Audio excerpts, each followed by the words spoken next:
Et bien salut tout le monde, ici Ada, j'espère que vous allez bien, très heureux de vous retrouver pour cette nouvelle vidéo dans un nouvel espace, dans un nouveau setup. Ici on est sur mon plus gros glow up, très clairement, je suis super pressé de vous faire la vidéo setup. N'hésitez pas à laisser un gros pouce bleu si vous l'attendez cette vidéo, laissez-moi finir ça tranquillement et dès que tout est prêt, j'attends vraiment que tout soit fini, et bien je vous sortirai ça mais franchement vous n'êtes pas prêts. Aujourd'hui c'est le premier montage PC de l'année et donc tous les produits sont juste ici, donc ça paraît petit parce que le bureau est très grand, hein. Tout est nouveau de toute façon, mais bon, tout ça on aura l'occasion d'en reparler. Donc vous connaissez le principe de toute façon, je vais vous présenter la configuration, je vais vous montrer comment monter le PC bien évidemment, comme ça vous allez voir c'est un montage facile. Si vous suivez bien le tuto, il n'y a aucune raison que ça se passe mal. J'ai même pas précisé le budget mais vous l'avez vu aussi de toute façon, on est sur un PC à 700 voire 750 €. Je vous mettrai bien sûr tous les liens en description de cette vidéo comme d'habitude. Juste avant de commencer, la seule chose que je vous demande c'est de laisser un gros pouce bleu, de vous abonner en activant la cloche. On rush les 300 000 abonnés cette année, c'est vraiment l'objectif. Et n'oubliez pas aussi le petit commentaire du référencement. Donc les amis, on ne parle pas plus pour cette intro et on passe tout de suite à la présentation de la config. Et à commencer directement par le processeur. Donc le processeur, on est chez Intel avec un i3 12100F. Ne fuyez pas la vidéo, c'est pas parce que c'est du i3 que c'est mauvais, c'est un excellent processeur pour du gaming. Donc celui-ci, vraiment pour du gaming, vous allez voir ça dans les tests de cette vidéo, c'est vraiment une pépite. Le ventirad Intel, il est mauvais, c'est pour ça que je vous ai pris un petit Thermal Ride Assassin X120 RSE. Donc celui-ci, j'en ai déjà parlé il y a pas très longtemps dans un montage PC. Vous aurez l'occasion de le revoir parce que pour 20 €, j'ai été super content des résultats. Niveau de la RAM, bien sûr, on est en DDR4 pour un budget comme celui-ci, mais là on a des petites Corsair LPX 3200 MHz Cas16, c'est très bien. Donc 16 Go de RAM en 2024, c'est le minimum. Pour la partie stockage, on aura 1 Tera de SSD, donc là c'est le Crucial P3 classique. Les SSD ont augmenté, donc celui-ci fera l'affaire très clairement. Et je reviens là-dessus avec l'augmentation qu'on a eue sur les SSD. Pour respecter le budget, on sera obligé de prendre du 500 Go du moins pour commencer. La carte mère, alors j'avais du choix, je pouvais partir sur du B660, mais cette carte mère, donc la B760M Gaming X, est extrêmement bien placée actuellement tarifairement. Donc pour accueillir le 12100F, elle est pas si chère que ça et très franchement ça passe dans notre budget. Donc pourquoi se priver? La carte graphique maintenant on est sur la RX 7600, très bonne carte graphique de chez AMD. Là j'ai un modèle de chez MSI, mais des modèles Sapphire ou d'autres marques d'ailleurs. On peut les retrouver de temps en temps à des prix extrêmement bons. Donc ça j'aurai l'occasion de vous en reparler. Je vous mettrai de toute façon le lien de la 7600 la plus intéressante en description. Pour ce qui est du bloc d'alimentation, là j'ai du 650 watts de chez MSI, donc c'est une A650BN 80 plus bronze, j'en parle souvent, là c'est encore une nouvelle que je viens de récupérer. Niveau prix, elle est extrêmement bien placée comme pour le reste de cette configuration, et c'est pour ça que je vous l'ai mis dans cette vidéo. A noter qu'une 550 watts, ça peut faire le taf, mais il n'y avait que 3 € d'écart. Ensuite au niveau du boîtier, il est juste ici, donc là c'est du Zalman, donc c'est écrit juste ici, c'est une marque que je présente pas très souvent, voire même je crois que c'est la première fois. Mais regardez un petit peu le boîtier, il est mèche à l'avant, 3 ventilos RGB en façade, un ventilo à l'arrière, donc niveau airflow on sera très bon, visuellement il est sympa. C'est du format ATX et surtout au niveau du prix, je sais plus combien je l'ai payé mais ça devait être environ 60 €. Donc vous avez un petit peu compris le maître mot de cette configuration, c'est des produits corrects, voire même des bons produits pour certains, mais surtout des produits avec des bons rapports qualité-prix. C'est le maître mot pour une config à 700-750 € parce que c'est compliqué de le faire, mais là franchement avec tous les produits que j'ai pris, je suis confiant dans l'idée de vous présenter une configuration qui est franchement très intéressante pour son prix. D'ailleurs c'est ce que je viens de vous faire, donc vous avez eu la petite présentation rapide et maintenant on passe directement au montage de ce PC. Donc pour le montage, hein, vous connaissez, je vais vous présenter élément par élément, composant par composant, les étapes à suivre. Vous avez le sommaire qui est là pour vous aider de toute façon, mais vous allez voir c'est vraiment très facile, il n'y a pas de water cooling, il n'y a rien de tout ça, il n'y a aucune complication finalement. Donc en suivant cette vidéo, en suivant ce tuto, vous allez pouvoir monter le même PC très facilement. Donc pour commencer le montage, vous allez faire de la place, vous allez garder la boîte de carte mère et aussi le processeur. On commence en ouvrant cette boîte. On récupère la carte mère juste ici. Dans la boîte, vous avez quelques câbles, visseries, notices, etc. Donc tout ça, je le prends, je le mets sur le côté au cas où ça servirait. La carte mère, on va la sortir de son film antistatique. Et on la pose directement sur sa boîte. Donc ça c'est vraiment l'étape 1 pour commencer, on prend la carte mère, on la sort, on la pose sur sa boîte. Maintenant on se munit du processeur et vous allez le déballer en sortant uniquement le processeur. Donc on ouvre ça tranquillement. Donc ici vous avez le ventirad Intel d'origine, celui-ci vous allez le laisser dans la boîte tout simplement parce qu'on n'en a pas besoin. La seule chose que vous allez prendre c'est le processeur dans sa boîte, donc là il est juste ici. Donc on se déballe ça tranquillement et pour ceux qui n'ont jamais vu un processeur, ça ressemble à ça. Donc là les Intel, il n'y a pas les pins, ils sont directement sur la carte mère et on va tout de suite maintenant l'installer. Donc étape 1, on va lever ce petit loquet comme ceci. Vous voyez qu'on a une petite flèche ici en bas à gauche. Et sur le processeur, en bas à gauche, on a également la petite flèche. Donc ça, c'est simplement le sens pour le positionner. Alors, le processeur, on l'attrape toujours par les extrémités et on le positionne délicatement. Alors, on fait bien attention parce que vous voyez ici, il y a beaucoup de pins sur la carte mère. Donc, on va être délicat et on va pouvoir positionner directement le processeur. Voilà. Et on peut venir refermer le petit loquet. Ça sort tout seul et vous pouvez le laisser dans la boîte de la carte mère. Donc là, ça y est, étape 1 terminée, le processeur est installé. Maintenant, on va s'attaquer aux barrettes de RAM qui se positionnent juste ici. Donc, on se munit de nos barrettes de RAM. Alors, de près, ça ressemble à ça. Vous voyez, il y a simplement un petit détrompeur sur la tranche. Donc, sinon, c'est des barrettes de RAM classiques. Si vous regardez souvent la chaîne, vous connaissez à force. Donc, pour installer des barrettes de RAM, on relève les petits loquets, comme ceci. Donc là, vous voyez, il y a 4 slots. On va relever les loquets du 2e et du 4e. Et ensuite, pour l'installation, je vous ai dit, on a un détrompeur ici. Et on peut le retrouver juste ici également. Donc pour ce faire, on la positionne et on appuie des deux côtés. Donc regardez, ça va remonter. Il faut entendre un petit clip. Comme ceci. Vous voyez qu'ici, il n'a pas clippé, il est mal remis. Donc on appuie. Voilà. On fait la même chose pour la deuxième barrette. Donc on la positionne et on appuie.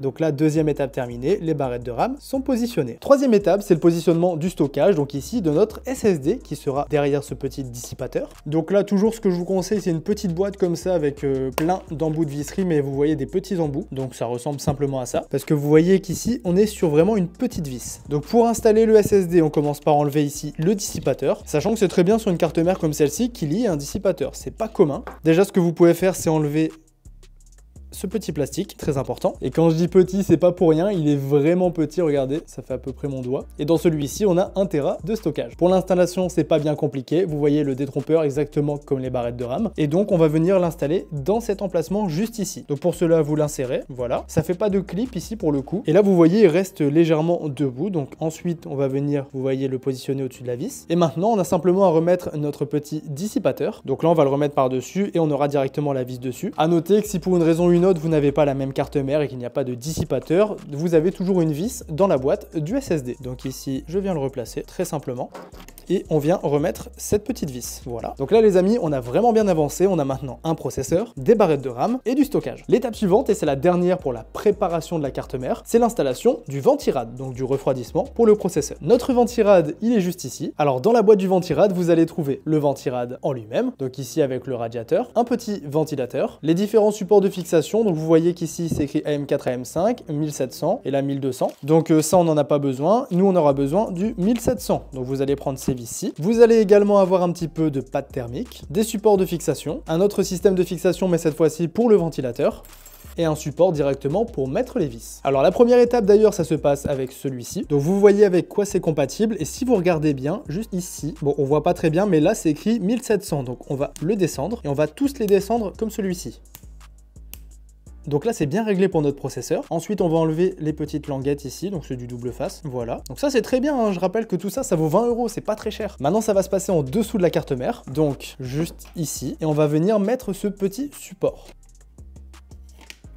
Voilà, on fait en sorte que ça colle comme il faut. Vraiment, le double face, c'est super bien d'avoir ça, c'est un vrai confort. Et donc là, vous le voyez, c'est magique. On a maintenant des supports de fixation. Deuxième étape, c'est de la visserie. Donc là, vous voyez ces petits silos. Là, je vous ai dit de les récupérer dans les vis. Donc, on va les positionner tout simplement comme ceci. Ensuite, vous allez attraper ces petits morceaux métalliques et vous allez les positionner comme ceci.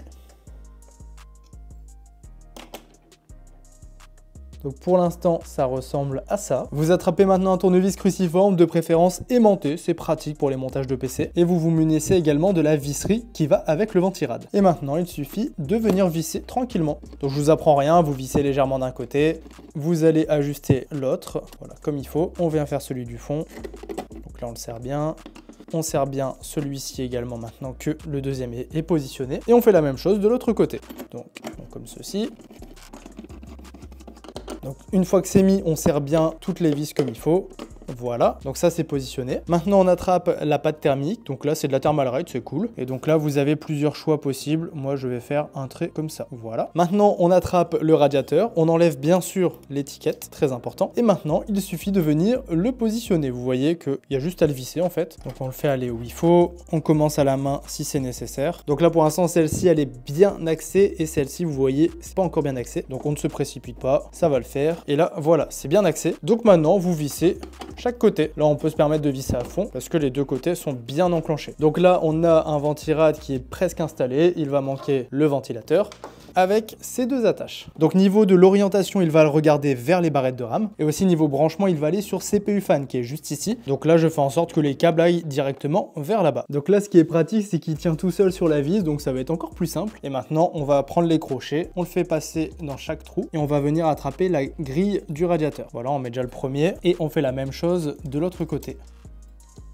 Voilà, et le deuxième va se positionner également très facilement. Les câbles, ils ressortent sur l'arrière, donc on vérifie que ça bouge plus, très important. Et là les amis, alors oui, le bureau c'est du assis debout, hein. Regardez, ça c'est magique, ah ça c'est trop bien, c'est ma découverte de l'année très clairement, parce que j'en avais jamais eu, je vous en avais très souvent parlé, mais je m'évague là, c'est pas le sujet, non, ça vous verrez ça dans la vidéo setup. Donc je disais, on a bien avancé, là la préparation de la carte mère est terminée, donc si vous voulez refaire un petit tour du propriétaire, on a le ventirad, donc le refroidissement, en dessous on a le processeur, les barrettes de RAM et notre stockage. Vous voyez qu'on met pas mal de choses quand même sur une carte mère, et maintenant l'étape suivante c'est, vous mettez la carte mère sur le côté, vous rangez ce qu'il y a à ranger si vous l'avez pas fait en allant, et maintenant les gars, on va positionner le boîtier. Donc le boîtier, il est là, il est juste ici, notre petit Zalman. J'ai pas précisé d'ailleurs, mais il n'y a aucun sponsor, hein. J'ai tout acheté, sinon je l'aurais précisé bien évidemment. Donc le boîtier, hop, on va retirer la vitre. On va également ouvrir la façade arrière. Donc là, ça ressemble à ça. Les câbles et tout ça, on verra ça plus tard. Simplement ici, vous avez les vis. Donc vous les récupérez bien. Et tout ce qui est visserie, les vitres en verre trempé et tout, mettez tout dans la boîte, c'est en sécurité. Donc le boîtier, première étape, ça va être de l'allonger. Et maintenant, on enchaîne tout de suite avec les entretoises. Ça, vous les connaissez, elles sont positionnées un petit peu partout dans le boîtier. Sauf que là, elles sont positionnées pour une carte mère format ATX. Et nous, on est équipé d'une carte mère format micro ATX. Donc la solution, elle est là-dedans dans toutes les vis. Donc petite présentation de la visserie. En fait, ce qui va nous servir, c'est pour l'instant les entretoises comme celle-ci. Donc vous allez les récupérer. Bon, pour le coup, ils en fournissent beaucoup, il n'y en a pas besoin d'autant. Et j'en profite également, les vis pour fixer la carte mère, c'est celle-ci. Donc vous allez faire le tri et les mettre sur le côté. Ensuite, vous aurez des vis pour l'alimentation qui sont juste ici. Ça, c'est pour les présentations rapides. Maintenant, ce que vous allez faire, c'est prendre la carte mère, la positionner dans le boîtier. Donc le câble ici, vous faites en sorte qu'il ne vous gêne pas. Vous le mettez bien au-dessus. Et maintenant, on la positionne. Faire ça, c'est important. Ça va nous permettre de voir où il manque des entretoises pour les rajouter. J'en profite ici, il y a un petit plastique. Donc on vient enlever tous les plastiques de la carte mère au passage avec la backplate qui vient ici, voilà, comme ceci. Donc là on a l'entretoise, ici il en faut une, ici il en faut une, ici il en faut une, là c'est bon, là-haut il en faut une, et ensuite pour le reste c'est bon. Donc là on peut la retirer et on va récupérer 4 entretoises. Allez, j'ai failli oublier, là vous reprenez le petit tournevis avec toutes les têtes, là il y aura bien un qui ira avec les entretoises, ou du moins à peu près. Donc là voilà, ça fait le travail. Alors là elles sont toutes positionnées, donc ça y est, il y en a partout. Donc maintenant on va se munir de la carte mère et on va la positionner exactement comme tout à l'heure. Encore une fois, on fait attention à ce câble là qu'il ne vienne pas nous gêner et on positionne surtout par rapport à la plaque IO Shield que vous voyez juste ici. Voilà, si cette plaque là est bien positionnée, tout le reste également. Là on voit que tout est bien aligné et maintenant il nous reste qu'à mettre les vis. Donc pour cela, vous prenez le tournevis aimanté, hein, c'est très pratique. Vous prenez ces vis là comme j'ai dit tout à l'heure et vous venez tout visser. Allez, nous on se retrouve juste après cela. Ok, alors là on a bien avancé, vous le voyez, ça y est, la carte mère tient d'elle-même. Donc là toutes les vis sont placées, ça tient très bien. J'ai gardé des vis pour installer l'alimentation, des serre-câbles pour le cable management, le tournevis aimanté, on en a toujours besoin. Donc là les amis, on a beaucoup avancé et la prochaine étape, l'avant-dernière étape, non on va dire l'avant-avant-dernière, c'est l'alimentation. Ensuite il y aura le câblage et pour finir l'installation de la carte graphique. Et ensuite on enchaînera directement sur les tests du PC. Je vous l'ai dit, ça va très très vite. Du coup le PC, on le met un peu sur le côté et on fait de la place pour installer directement notre alimentation. Donc on va ouvrir cette boîte. Vous avez ici la prise murale, la prise secteur. Et ici, c'est un bloc d'alimentation qui n'est pas modulaire, donc tous les câbles sont ici et ils sont directement connectés. Alors, on la sort de sa boîte. Et vous voyez, j'en ai racheté, parce que comme j'ai fait gagner le PC de la dernière fois dans laquelle j'ai utilisé cette alimentation, eh bien, j'en ai pris une nouvelle parce que c'est une très bonne alim pour son prix. Donc, pour ceux qui n'ont encore jamais vu un bloc d'alimentation, ça ressemble à ça. On va commencer par délier tous les câbles. Donc là, vous voyez qu'on a quand même pas mal de câbles, un bel amas de câbles, mais ne vous inquiétez pas, ils vont pas forcément tous être branchés. Maintenant pour l'installation de l'alimentation, alors c'est soit par ici, mais ici c'est pas le cas, là ça va être sur le côté. Donc on la prend, alors on fait attention, le ventilateur est toujours sur le dessous. Et là, on le met comme ceci. Donc là, ça y est, on a un bloc de positionner. Et maintenant, on vient le visser tout simplement. Donc il y a 4 vis à mettre. Une fois que la première est mise, le bloc est revenu de lui-même et les autres, ça va s'enchaîner très facilement. On les serre bien toutes comme il faut. Et là, les amis, ça y est, on a fait une étape de plus. Donc il nous en reste 2. La plus embêtante, c'est forcément le câblage. Alors au niveau des câbles, petite présentation, vous avez les câbles comme cela qui vont vous servir à alimenter des SSD 2.5, des blocs RGB, mais pour le coup, il n'y en a pas. Là, vous voyez que les ventilateurs du boîtier sont déjà alimentés, on en a juste un seul à brancher. Donc ceux-là ne vont pas servir dans notre cas. Donc ici c'est les mêmes, donc c'est pareil, ça ne servira pas. Donc on les met sur le côté et à terme on les mettra juste ici. Ensuite vous avez le câble du CPU. Donc celui-ci on le fait remonter sur le côté et il va venir passer là-dessus. Pour le branchement, il vient juste ici. Vous avez maintenant le câble de la carte mère, donc c'est le plus gros, que vous allez faire passer ici. Donc là, il faut juste que je dégage l'espace. Et donc il va se brancher juste ici. Le câble suivant c'est celui-ci PCIe, donc PCI Express, qui va servir à alimenter la carte graphique. La carte graphique n'est pas là, donc on va le faire pour l'instant arriver par le dessous. Donc ça va être exactement comme celui-ci, là on le laisse en attente. Donc pour le ventirad, celui-ci, ça se met sur CPU fan. Donc là CPU fan il est caché ici, voilà, c'est connecté. Et maintenant le deuxième câble pour le rétroéclairage, vous voyez que c'est avec 3 pins, donc pour du ARGB. Et donc vous voyez, vous l'avez juste ici, tout en haut de la carte mère. Donc si on regarde, c'est là-haut. Maintenant je suis en train de voir que ce petit ventilateur n'est pas branché, donc on va enlever le serre-câble. Et donc celui-ci va se brancher sur 6 fans ou chat fan, ça va dépendre des cartes mères. Ici c'est 6 fans. Alors 6 fans, vous en avez un caché là-bas, il est vraiment bien caché. Vous en avez un autre qui est caché ici et un dernier qui est juste ici. Donc là dans la logique on va le mettre là, comme ça va pas être gênant. Donc là c'est branché pour ce ventilateur-ci. Et comme on est dans les ventilateurs, ces 3 ici qui sont connectés déjà entre eux à l'arrière du boîtier, eh bien j'ai connecté le simple connecteur 6 fans également ici. Donc c'est juste ici, vous voyez, tout était déjà connecté. Maintenant au niveau des câbles, il nous reste un USB, ce qu'on va appeler le front panel, les USB 3.0 et HD audio. Donc concrètement ça correspond à tout ça. Donc je branche tout et je vous montre où ça va. Donc là vous voyez que j'ai déjà branché l'audio, l'USB, USB 3 ici et il me reste le front panel, mais ça je voulais quand même vous le montrer. Vous le voyez, c'est détaché en plein de petits exemplaires et ça va venir se brancher juste ici. Donc vous voyez qu'il y a tout, donc Power LED, HD+, HD-. Donc on retrouve tout ici, Power LED, plus, moins, etc. Et si vous voulez plus d'infos, vous checkez dans la notice. Donc là ça y est, tout est connecté et d'ailleurs le speaker qui est juste ici présent, que moi je ne vais pas mettre, mais qui peut vous servir si jamais vous avez un problème de démarrage, s'il y a quelque chose qui va pas, c'est lui qui va vous le dire avec différents bips. Et bien lui, vous le voyez, c'est écrit speak, il se met juste ici. Donc voici les amis pour ce qui est du câblage. Et si jamais vous avez la moindre interrogation, le moindre problème, déjà il y a les commentaires qui sont faits pour ça. Et en plus de ça, vous allez sur ma chaîne secondaire Yada 2.0, je vous mets la vidéo en description, une vidéo dans laquelle j'ai pris 20 ou 30 minutes, je sais plus, à tout vous expliquer, quel câble va où, à quoi ça sert, etc. etc. Donc n'hésitez pas à aller la voir pour plus d'informations. Mais en tout cas ici vous voyez que c'est propre, voilà, j'ai fait en sorte de faire arriver là où il faut. Il nous reste celui-ci, et à l'arrière, bon, j'ai pas fait trop d'efforts, vous voyez, j'ai utilisé pour l'instant aucun serre-câble, mais moi c'est un PC que je vais démonter après cette vidéo, donc voilà le pourquoi du comment. Mais vous voyez qu'ici il suffit de rajouter des serre-câbles, et derrière on aura un cable management vraiment propre. Maintenant, dernière étape du montage, installation de la carte graphique. Carte graphique qui est juste ici. Donc ce que vous allez faire, c'est allonger le boîtier. Comme ceci. Vous prenez la carte graphique, vous la positionnez directement dans le boîtier pour voir un petit peu là où ça va aller. Donc là, vous regardez par rapport à derrière, parce qu'on va devoir retirer les grilles. D'ailleurs, les grilles, c'est ce qu'on va faire tout de suite. On va les enlever. Enfin, on va enlever celles qu'il faut enlever. La première.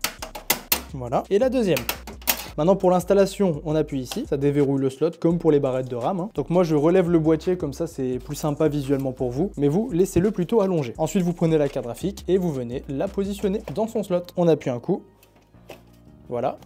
Et maintenant, on vient mettre des vis. Donc là, on va pouvoir prendre ces vis-là, comme l'alimentation. On remet cette petite grille métallique avec la vis qui va avec. Et maintenant, vous venez connecter la carte graphique.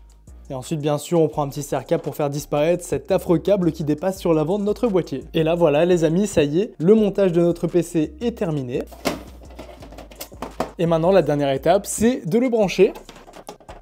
On le met sur on. Et maintenant, on se fait ensemble son premier démarrage. Donc, c'est parti. Ok, donc c'est l'occasion de vérifier si tout va bien, si tout s'allume. Vous voyez que pour l'instant on n'a pas le ventirad, donc je vais aller rebrancher ça. Ah bah voilà, c'est venu. On a bien nos ventilateurs qui tournent, le rétroéclairage. Ici c'est pareil, et à l'intérieur on n'a pas de RGB, donc c'est pas compliqué. Maintenant pour la suite, vous le branchez à un écran, vous installez Windows. Mais pour cela, j'ai fait des vidéos, pas de soucis, je vous mets ça en description. Donc les amis, ça y est, le PC est maintenant monté. Franchement, il est canon, vraiment un petit PC à 700 € qui est joli et qui, vous allez voir, est performant. Performance d'ailleurs, c'est le mot parfait pour faire la transition transition. Donc les amis, ce que je vous propose tout de suite, c'est déjà d'admirer ce PC. Quand même, regardez un petit peu à quoi ça ressemble. Franchement, je kiffe. Visuellement, c'est sympa. Pour 700 €, on est très franchement bien servi. Et maintenant, les amis, ce qu'on va faire, c'est directement passer au test de ce PC. Donc maintenant, concernant les performances de ce PC en jeu, c'est le plus important je pense pour vous, et bien vous allez voir qu'il s'en sort extrêmement bien. Pour commencer, sur Call of, on est parti en multijoueur, j'ai réglé le PC en ultra au niveau des graphismes, le FSR 3.0 est activé en équilibré, et on a ici une moyenne de 153 FPS. Ensuite, si on décale sur Warzone qui est un petit peu plus gourmand, on se retrouvera ici sur une moyenne de 123 FPS en résurgence. Je suis toujours en ultra avec le FSR 3.0 d'activer en équilibré. Maintenant sur CS, depuis la refonte graphique, c'est un jeu qui est vraiment intéressant à tester, on a une moyenne de 176 FPS avec les graphismes en élevé, autant vous dire que pour y jouer, c'est vraiment confortable. On part sur un jeu solo, donc ici God of War avec les graphismes en ultra, le FSR est désactivé, on a 77 FPS de moyenne. On reste sur la rubrique des jeux solo assez gourmands avec Microsoft Flight Simulator, je l'ai réglé en ultra et on a une moyenne ici de 57 FPS. Maintenant sur un jeu compétitif tel que Valorant, ça tourne très bien, on est ici sur une moyenne de 257 FPS, ce qui est très bien pour un jeu compétitif comme celui-ci parce qu'on peut très bien acheter un écran 1080p 240 Hz. Sur Rainbow Six Siege édition Vulcan, on a 257 FPS de moyenne également, donc même chose que Valorant, vous pourrez très bien en profiter. Maintenant sur Forza Motorsport avec les graphismes qui sont réglés en élevé, avec le FSR 2.0 qui est activé en équilibré, on a ici une moyenne de 84 FPS. Sur Cyberpunk 2077, toujours intéressant à tester, ici je l'ai réglé en ultra sans le ray tracing avec le FSR 2.1 d'activé, mais cette fois-ci en qualité on aura 94 FPS de moyenne. Maintenant sur Minecraft sans les shaders pour commencer, on sera sur une moyenne de 330 FPS, c'est très bien pour un jeu comme celui-ci. Et comme j'ai vu un commentaire là-dessus la dernière fois, si on regarde le ciel uniquement, on montera cette fois-ci à 2000 FPS. Par contre je vous préviens, cette info est complètement inutile. Si on active des shaders, on va diviser les FPS par 2 en tombant à 150 FPS de moyenne, ce qui restera très correct. Et petit comparatif, tant qu'on y est, si on regarde le ciel avec des shaders, on va cette fois-ci monter à 400 et non pas 2000. Encore une fois, info inutile. Maintenant sur Fortnite. Alors Fortnite, le but c'est d'avoir le maximum de FPS possible, c'est pourquoi j'ai mis le jeu en compétitif au niveau des graphismes, je suis réglé en DirectX 11 et j'ai ici une moyenne de 194 FPS, ce qui sera bien sûr très bien pour y jouer. Et pour finir, le dernier jeu de ce test, c'est GTA V que j'ai réglé avec les graphismes en élevé, donc ce n'est pas le maximum mais le jeu restera joli, on aura une moyenne en ville de 117 FPS, sachant que si on est en dehors de la ville, ce sera un petit peu plus. Donc voici pour ce qui est des tests, vraiment ils sont super concluants, je vous ai aussi fait un petit 3D Mark Time Spy, vous avez le score qui s'affiche à l'écran, score totalement correct et cohérent, et maintenant que vous avez vu tout ça, je pense qu'il est grand temps de passer à la conclusion pour terminer cette vidéo. Bon maintenant les amis, pour finir cette vidéo, j'ai quelques mots à vous dire sur ce PC, alors on va reprendre un petit peu dans l'ordre déjà visuellement, franchement je le trouve vraiment sympathique. Pour un PC à 700 €, on est servi, alors oui les ventilateurs ne sont pas dynamiques, on peut pas régler tout ça comme on veut, mais actuellement visiblement je le trouve joli. À l'intérieur c'est pareil, c'est le même débat selon moi, c'est un PC que je trouve visuellement joli et réussi pour son prix. Le montage du PC il a vraiment été simple à ce niveau là, aucun problème, franchement vous l'avez vu, ça se passe très bien. Maintenant concernant la configuration, donc là j'ai repris les deux éléments principaux, le processeur, la carte graphique. Donc vous avez vu un i3 pour du gaming en 2024, c'est très bien, franchement ça coûte pas très cher et ça nous permet de jouer vraiment dans de très bonnes conditions, couplé avec une bonne carte graphique bien sûr.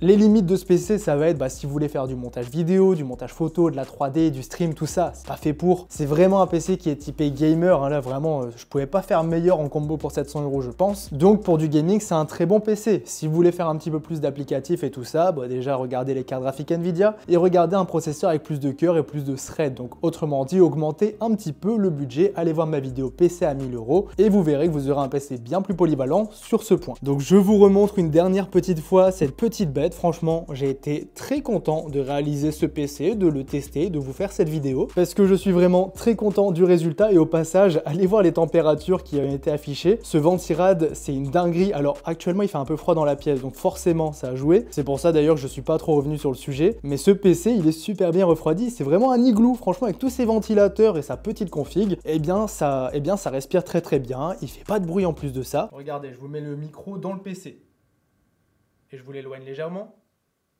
Et là, il est à une distance plus ou moins correcte. Franchement, c'est pas mal. Donc voilà les amis, j'espère que ça vous aura plu. En tout cas, moi, ça m'a fait kiffer de faire cette vidéo. Donc merci à tous d'avoir suivi. Moi, je vais continuer l'installation de ce setup. Promis, je vous le présenterai bientôt. Allez, je vous dis à la prochaine pour de nouvelles vidéos. Salut tout le monde.